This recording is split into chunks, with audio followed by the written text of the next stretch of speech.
I walked into a principal's office last week, and there in the corner was a whole pile of posters rolled up, rubber banded, and they were posters from the professional learning in January. It's March. And she had looked at them and she said, I keep meaning to take pictures and post them on the Google Drive folder and do something with those. And they were amazing. When we actually unrolled them and looked at them, they were amazing content from the teachers. And I said, can your front office do that? And she got really quiet. And because here's the thing, she had never thought to even ask. Not because she doesn't delegate, though I know she doesn't, but because somewhere along the way, building leaders start believing that every task with their name on it is attached to them, and it has to go through their hands. And that belief is costing you time in classrooms every single week. But listen, I've been an administrator. I've had 100 emails marked urgent all at the same time, a radio on my hip broadcasting that someone was trying to leave campus, me pacing. I fell in a hole in front of my school trying to talk on the radio, um, a parent in the front office who did not have an appointment, and somewhere on my calendar, a classroom visit I had blocked 2 weeks ago that I was never going to make. You already know this feeling and you live it every day. And what most people tell you: prioritize better, say no more, protect your calendar. Great advice for people who have not been in schools lately. The real problem isn't that building leaders don't care about being in classrooms. We're with them all the time. They care. The real problem is that we haven't done the diagnostic work to figure out where the time is actually going. And more importantly, what is and is not actually in our control at the building level. Patrick and I have spent years sitting alongside principals and coaches doing that work exactly. And what we found is that the time challenge doesn't just live in one place, it really lives in three. We call it Mission Possible. It has three sequential categories and three different problems and three different sets of strategies. One, finding the time. You can't even get out of your office. Two, taking the time. You block it, but then you don't actually protect it. Three, making it count. You get there, but the visit doesn't actually translate into reflection and growth. Most professional development skips right to category three, and then everyone wonders why nothing changes. And principals are still very frustrated. There's a difference between telling people to do something and asking for help so that you can do your work. When she reframed it, hey, I'm trying to get in classrooms more. Would you be able to get those photographed and uploaded this week? Her front office staff said yes immediately. And one of them, by the way, we learned already knows how to use ChatGPT.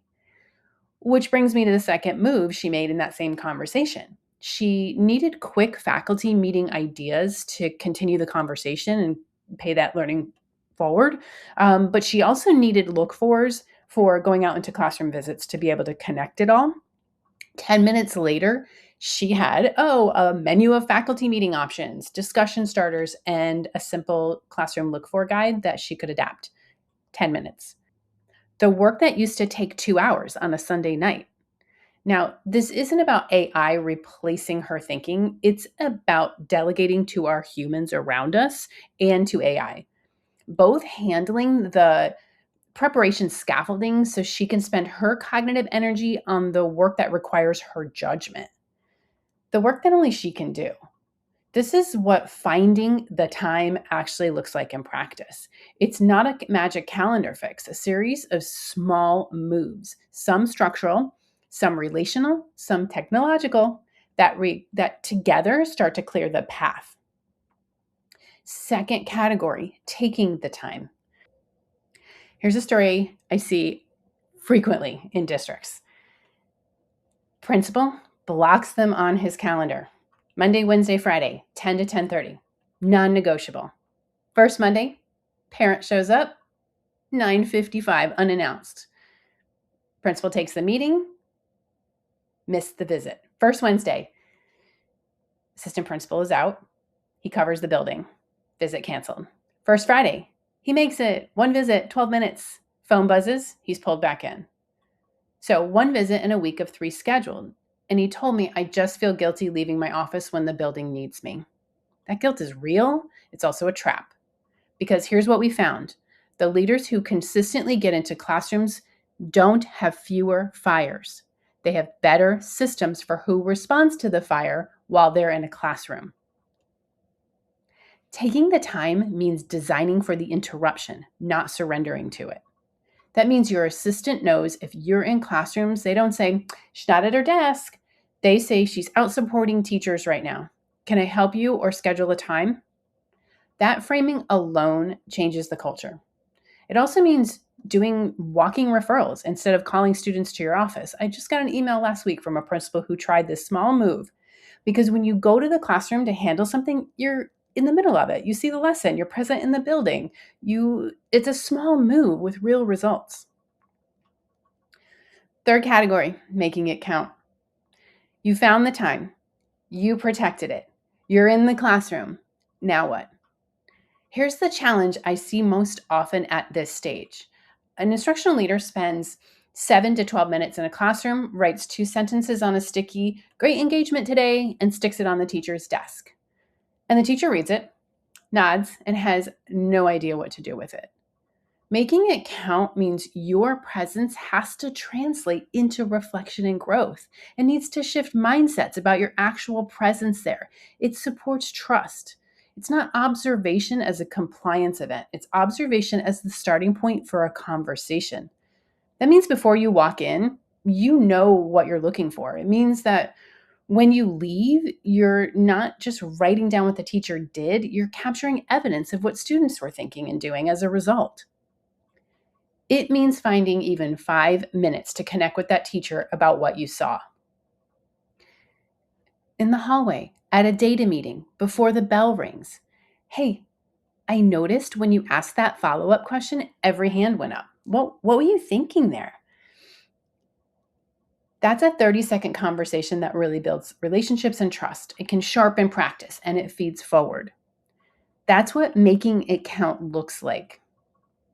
Mission Possible isn't about doing more. It's about doing the right work and removing the barriers that keep you from that work. Whether your challenge is finding the time, taking it, or making it count, the entry point is the same. Start with a time study. Figure out where your time is actually going. Ask what's in your control, even if it's small. And don't try to tackle all of it at once. The pilot posters is in every building I visit. It's never really about the posters. It's about a leader who cares so much about doing everything right that they forget they are allowed to ask for help. You are allowed to ask for help. You are allowed to protect your time, and you are capable of making this a mission possible. If this resonated, share with a principal coach who you know needs to hear it. And if you want to go deeper, Patrick and I built Mission Possible as a full self-reflection and action planning tool, and the link is in the description.